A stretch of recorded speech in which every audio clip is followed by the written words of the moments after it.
Why do you look like Birdman? Oh, Birdman? Why are you coming here looking like Birdman?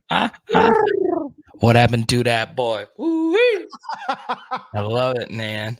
That is still Oh man! it was good seeing Drewski on campus. Speaking of Birdman, it was a big weekend. Theo Vaughn. You saw Theo Vaughn hanging out with Bryce Underwood. I saw that. That's huge for recruiting. Hardy, a lot of people down there. But yeah, Blake, it's good to be with you, man. Good to see you. Carter, I'm not going to waste any time. Every single Monday you come on the show. And during the non-playing portion of the year, there was a very good-looking individual with a black beard. Okay, wears a black hat with orange on it. Okay. And me and you had a discussion. Okay, and the discussion was, I said, Carter, I think this team's going to be the best offense in the SEC. I see the potential there, and we would talk about it ad nauseum. But I got to admit, they are doing things better than I thought that they ever would do. I didn't know if Jayden Daniels would be a Heisman contender. I thought he'd be really good. I didn't know if he'd be a Heisman contender. Offensively, Carter, we're watching something that we might not ever see again. We say that and look at 19, but all right, don't act like this is normal because it's not. Yeah, it's weird. I know you saw the Aaron Murray clip a minute ago. Yeah, it's just a bad take. I would say 2023 LSU is the closest thing we've seen to 2019 LSU, and obviously, especially if you take out 2020 Bama right in that season. So it's crazy to see what Jayden Daniels has done this year. So one thing, there's a lot of things actually working against Jayden Daniels here. So let's just say, Blake, college football had a bigger fantasy football following. Okay. You know, fantasy football, you set your lineups every week. I actually went and looked this up today. Jayden Daniels has 40 more fantasy points than any other college quarterback up to this point in the season. Now, that doesn't sound like a lot, but just to let you know, he has 250 on the season. Caleb Williams has 212, and there's nobody else with more than 200. Nobody else. So statistically, we have never really seen something like this. Because what separates him from everybody else in the country is what he does with his legs. Yes. It's insane. Yeah, and Blake, one thing you do see, you're talking about Lancer before I got on here. The one thing people underrate about Jayden's running ability, I've been on here to talk about, how it helps your rushing attack. It also helps your pass protection, because you saw early in the game where against Emory Jones, a defensive end was able to get the edge, but Emory knew all he has to do is just ride him upfield. Jayden saw man coverage and he's able to dart, and that's such a huge chunk of yards. It's free yards too. There's not going to be a turnover. There's not going to be a big collision. There's not going to be a situation where somebody commits a penalty, because they know Jayden makes so many people miss. You don't need to be the absolute perfect blockers down the field. What he is doing to make everybody's lives easier on this offense is also understated.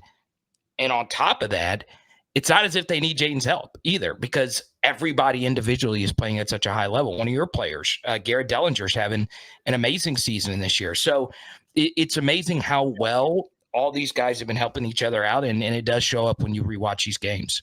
Carter, I got to be real with you, and we should probably talk about this more. My thought always was that if Brian Kelly brought the offensive line that he had at Notre Dame here, the athletes around him it would be so much. And we're seeing that, right? Like we're seeing that, because I'm going to make a bold statement. I don't know if this isn't the best offensive line in the country. Yeah, it's definitely one of the best ever at LSU. It is definitely up there. They are playing. It is the best. They're better than 19. They are 1,000% better than 19. I would agree at this point. Now, once again, it's still early. They've not faced Dallas Turner and Chris Braswell, and that game will be on the road. No, but they played Jared Verse, and he was a non-factor. Yeah. So, they're playing really well. They really are, especially after the Florida State game where the run blocking was rough. You've seen Miles Frazier and Garrett Dellinger take their games to the next level. You see Charles Turner playing through pain right now, still playing at a really high level. And then, of course, Emory Jones and Will Campbell, and of course, a pretty good performance by Lance Hurd in relief. So give Brad Davis a lot of credit and give Brian Kelly a lot of credit. This is one of the things he wanted to do. And you saw, a little symbolism of that, giving Will Campbell that number 7 uniform before the season. So, yeah, I understand, all the flashy things with Jayden and Malik and all those guys and Harold Perkins coming on. That's great. But you win and lose games on the offensive line, and this offensive line has been phenomenal. You know what's interesting? Now let's get to the game. Carter, my 4 top keys to victory last week. Number 1, start off fast. Because if you get out to 14, 17-point lead, the ball game's over with. They're not going to keep up, because this offense is too good. They accomplished that. I said, look, I thought that Auburn had been a very physical team up to that point. And you know what? LSU out-physicaled them from start to finish. And I think the biggest thing for me, Carter, was just they played with more attitude on defense. They played like they gave a damn. Like, I know Auburn's offense isn't that good, but, man, they were flying around to some extent. I guess when you look at the game against Auburn, what did you see? Yeah, first off, Blake, a lot of guys that have not played well up to this point played well versus Auburn. Right. Now, is that just noise? Is that just the level of competition because Auburn's offense is great? We'll see, right? But we can all in agreement say that was Omar Spate's best game. To rudely pause you. Yeah, go ahead. I did see Auburn push around Georgia defense. Right. So what are we talking about? And they're coming off a bye. Right. That's what shocked me. I thought that they were going to be better offensively. I did not expect the LSU defense to come in. I agree. But Omar Spates has been listening to the noise, and he was fantastic. Greg Penn, when he's slipping on the field, he's fantastic. The guy that really stood out to me was Ovia Gufu, right? He had not been a factor up to this point in the season, and he made a huge play on a 3rd and 6 when they actually moved him over the center. And you saw some new exotic looks to give us some matchups to where the LSU pass rush can actually get home. But the truth, Blake, anyone with 2 eyes knew this before the season. They've seen it during the season. How would the LSU secondary play? And shout out the Southeastern Lions. Mr. Zy Alexander played himself a whale of a football game, led the team in tackles, and did a lot better guarding those 50-50 balls. He's a bump and run corner. Right. And BK brought that up today. He said he likes Zy Alexander being physical, and he's long, his length. He's as long as any corner you're going to find. So really good performance from him, but top to bottom, Blake, Parashan, a lot of these guys that have not really been factors up to this point were factors versus Auburn, and hopefully that continues. You know who else had a big game defensively and looked comfortable as hell out there was Harold Perkins. That's back-to-back weeks. That's back-to-back weeks for him. Maybe, look, I'm going to say this, and because Matt House takes a lot of criticism, maybe they weren't wrong in what they were doing with him. Maybe we were all wrong. I mean, he looks good, Carter. He looks really good. And I think that's honestly why everyone else is playing better, Blake. Not only is he playing better, everyone kind of knows what he's doing now. And up to this point, you could just kind of feel that the LSU defense wasn't really comfortable with all their roles. Now that your best player has his role where he's comfortable and they're using him correctly, because look, it is a different fit, right? That I want people to understand that the role that he's playing is normally a role on other defenses played by a defensive back. It's nickel. Kyren Matthew. Right. So he's playing in the slot, man. So he's a different player. He's a linebacker, right? So it takes a while to get used to obviously figuring that out. And lucky enough they did. And he's special. I mean, this was as good of a game versus Missouri, and the Missouri game was really good. So hopefully Perk keeps building on that. You know what else too? You know why they're having to do that? It's because Perkins was just getting beat so bad in the running game. I mean, he was. I mean, in the running game, when he can't get a pass rush or just get penetration and he has to play sound fundamental football, it's just not his game. It's not his game in the slightest. Perk, cover the front 10 yards, maybe 15 if you need to, depending how deep the wide receiver will get, or tight end, play in the slot, play the flat, or we're sending you on the blitz. It's three things. Carter, and there was I was watching the film today. I don't know if you noticed this. I think you were about to say it, but you were like, I might not want to say this. He's in rotation of what he's doing. Blitz, flat, middle of the field. Blitz, flat, middle of the field.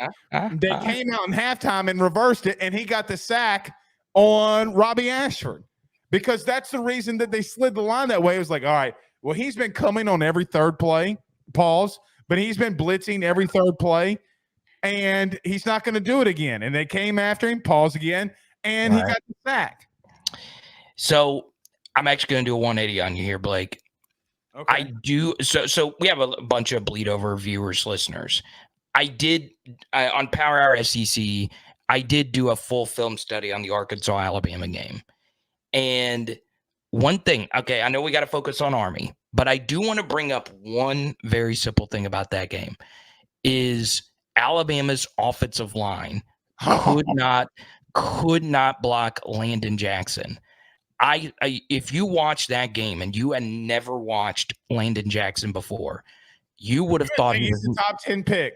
Yeah, no, you would think he's Nick Bosa. You would think this with is less hair. Right. You would think that this is Bruce Smith, right? He was so freaking incredible. He tore their offensive tackles apart. They tried different offensive tackles. They still couldn't block them. So that's huge, right? That is some huge intel. Now, obviously, we'll have more with what Bama has coming up this weekend, but I just want to point that out, because if LSU to go on the road and win this game, you hope to see Braden Swinson, you hope to see Harold Perkins, you hope to see all the ends go out there and take care of business, because Bama's starting a true freshman 5-star Caden Proctor out there, and he's not playing well. So I'll tell you this as well. Don't take true freshmen playing well at offensive tackle for granted. It doesn't work everywhere. So, and look, Landon Jackson's not a bad player. He had never had a game like that, though, ever. And it was all different. It was inside, outside, and they got a dual threat quarterback, and he was beating him so bad he was still able to sack him. So that's just one thing to look forward to for the Alabama matchup. Very quickly, what the offensive line coach told Proctor at halftime, huh? What do you say? He said, "Hey, have you ever watched American Gangster with Denzel Washington?" He said, "Yeah." He goes, "Well, imagine Landon Jackson is alpaca. You block that shit."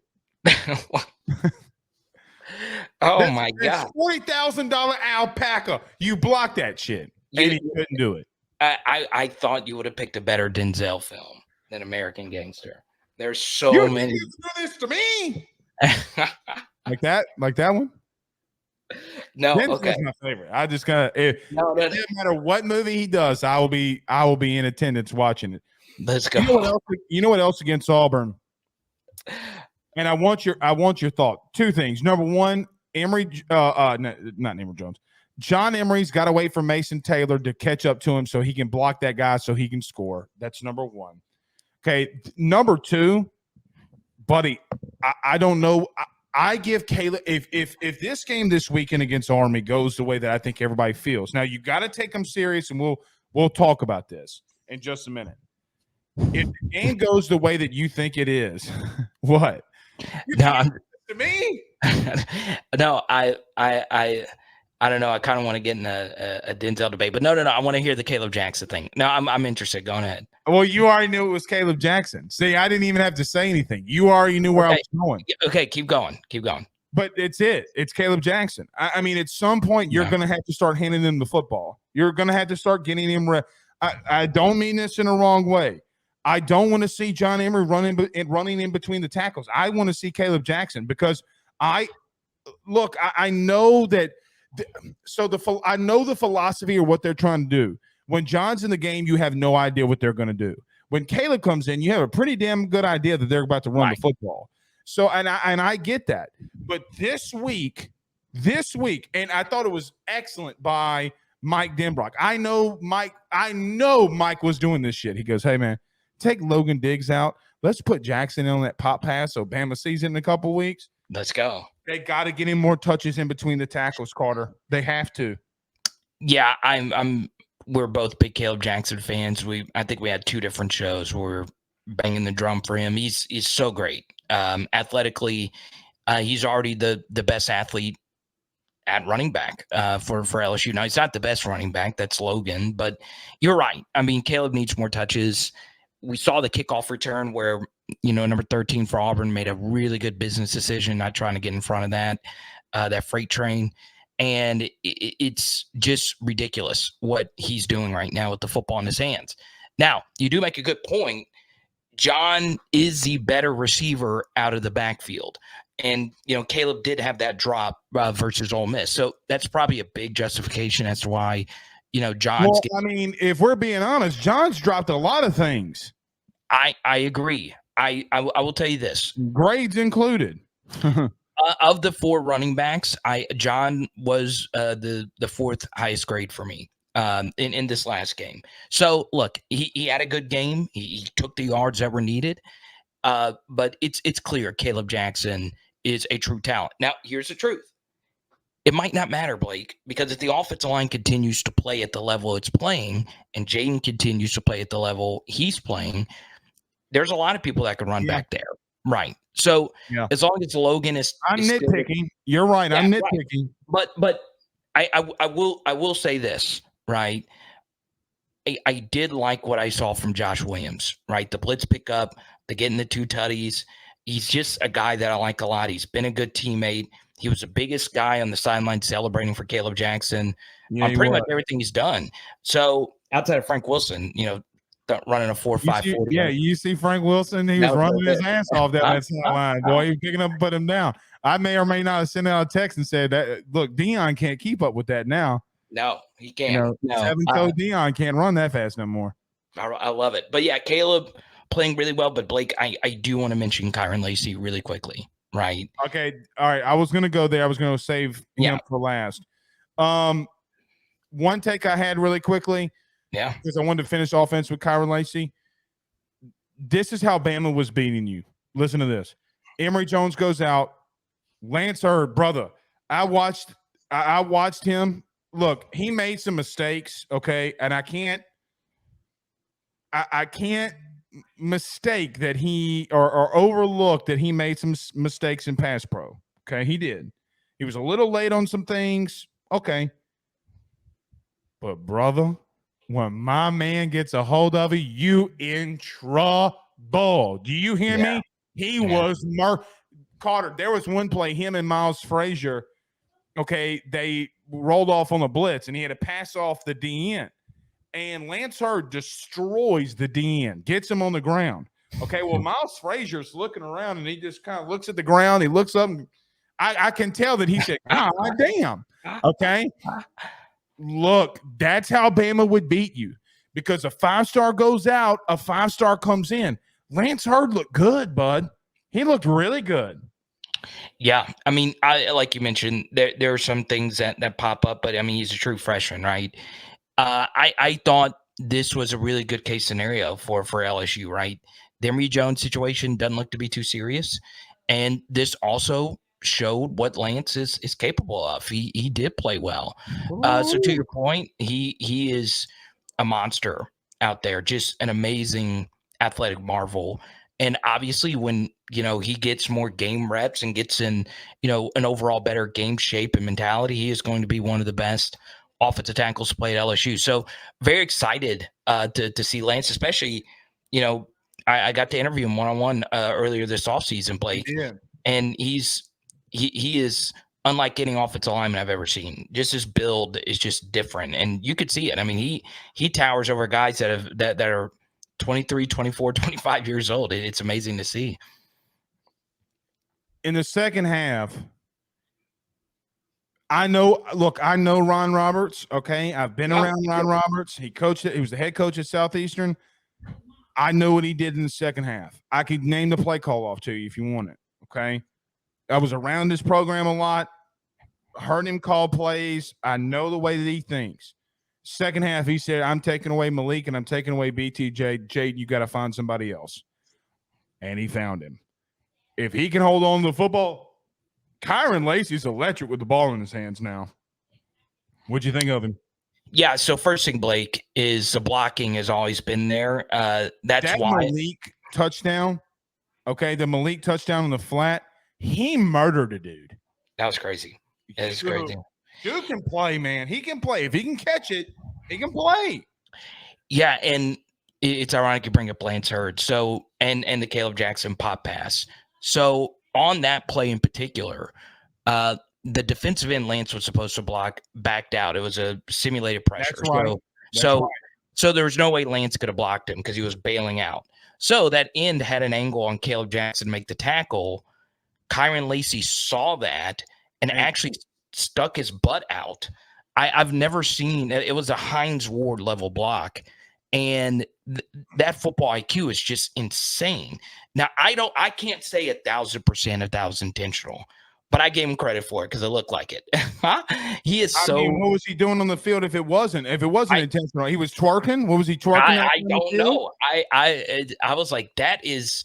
Was he doing the chicken noodle soup? I mean, hell no, that was intentional. That was so freaking crazy, Blake, for him to see that. There's just not many football players on the team that could do that because he not only had to block his guy, he had to help out. And 91 wasn't going to tackle him, but he at least would have touched him if Kyren didn't do that. That's right. Football is a game of angles, and Kyren understands that really well. I think his Missouri game blocking was one of the best blocking games I've ever seen from an LSU wide receiver. And here's the thing about that, Blake. Carter, he's going to play in the league just because of that. Right. So here's the thing about that is, yes, and Rick makes a good point here in the chat. The crucial third down drops are so crucial. The Texas A&M game, Florida State game, we can go down a list. But the blocking does account for that. It does also help that he is really good after the catch. He is. I will also say this from a coach's player's perspective is in the film room, guess what? Cortez Hankton goes through blocking with this guys every week. He does. Coaches love that. Coaches freaking love that. They will give you a far longer leash if you are putting your ass out there for the team, literally and figuratively, and playing your tail off when the football is not going to you. So, to your point, Ron Roberts did do a lot of rolled coverages to Malik and BTJ side of the field, and it did give Kyren some one-on-ones where he was able to cook. Now, here's what I'll say about that. The corner he was going up against on some of those plays was a true freshman who has not been good up to this point in the season. Let's see Kyren, hopefully against some better competition, continue to do this. I think he can. And as long as he's blocking and as long as he's securing the catch, it's good enough for me. Connor, it doesn't matter to me that he scored or had the big break, right? It's not the score, the long reception, the long yak yardage. It's that he caught the sucker. Right. And he got challenged because they doubled your two best receivers. Carter, let's call it what it is. BTJ got double covered all night. He was a decoy. He was a decoy. And he caught it, and he won you a game. He helped you win a game, and that makes you more dangerous. Before we get you out of here, anything on Army that you want to discuss or talk about? I've not watched. I'll start doing that tomorrow. I've not really looked at him at all. I will tell you, they're not a triple. They're a triple option team in the shotgun. Right. I knew that part that they weren't, the old school Service Academy triple option. But yeah, I mean, here's the thing. Brian Kelly has been lights out versus inferior teams. So could they make this a competitive game? Yeah, they could. But at this point, the way LSU looked versus Auburn and the way LSU has looked against the non-Power Fives up to this point under BK, I think LSU will be just fine. I really think it's good scheduling by Verge to get a lower opponent before the bye week. I also don't like it, okay, because you kind of want to continue to roll, get a bye week, and then go into it.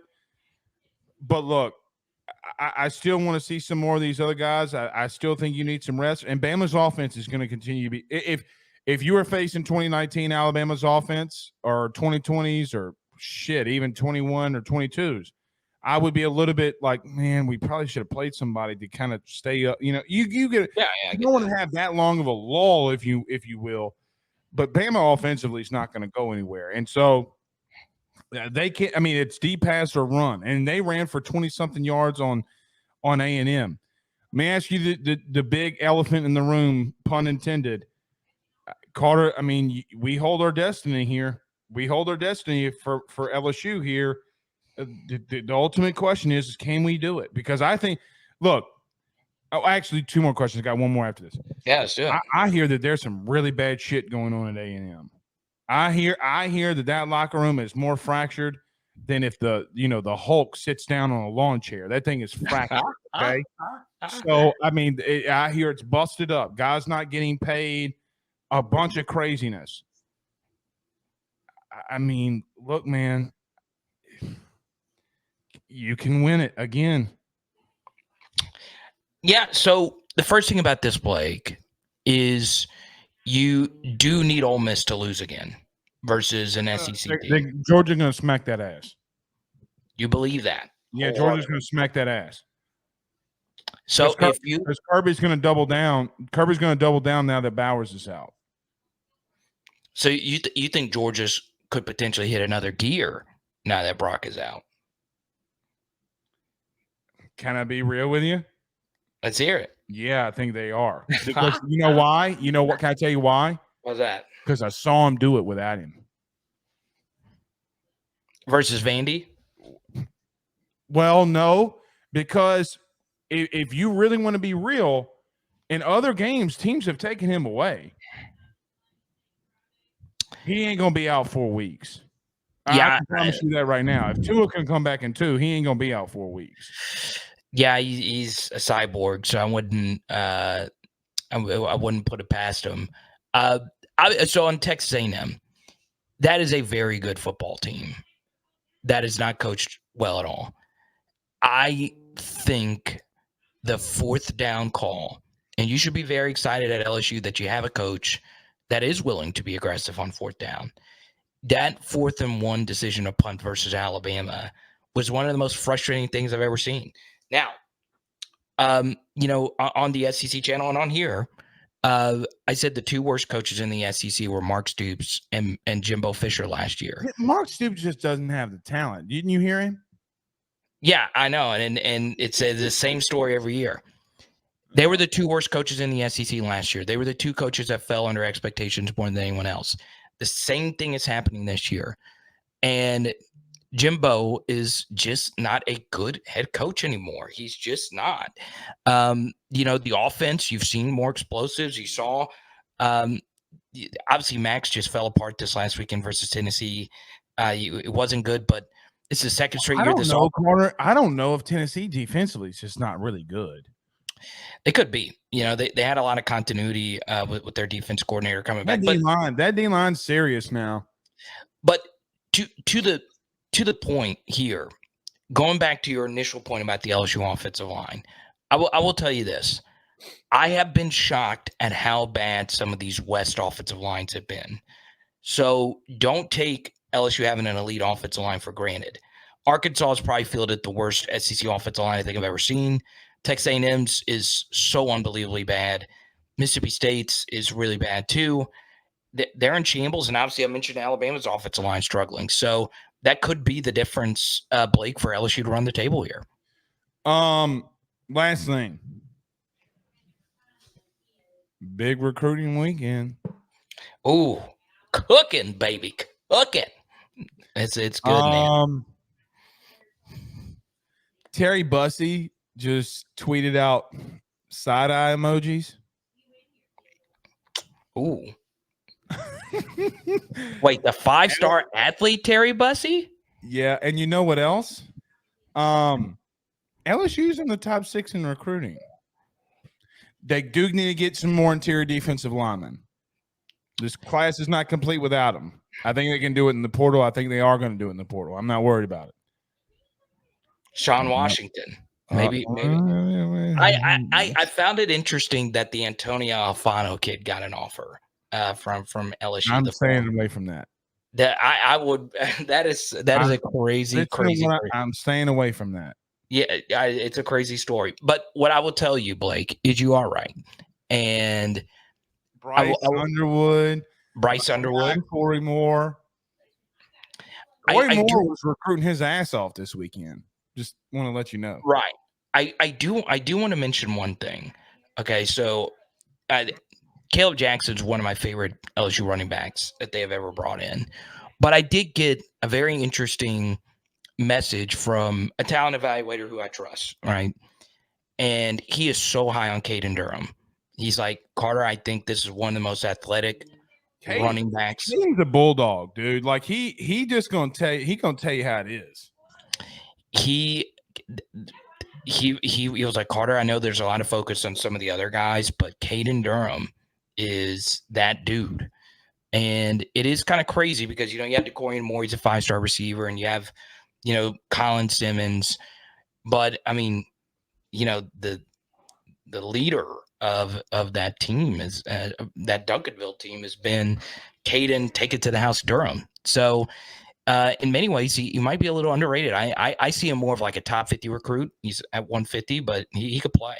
Listen, I've been around Jayden, and I saw him. He is the team leader on Duncanville's team. Okay, and let me tell you something. If he got something on his mind, he gonna tell you. He reminds me of Brandon Taylor. Really, he just gonna tell you. Let's go. He's gonna tell you. He's gonna tell you. Look, bro, I saw this man go up to a 5-star recruit and give him the business for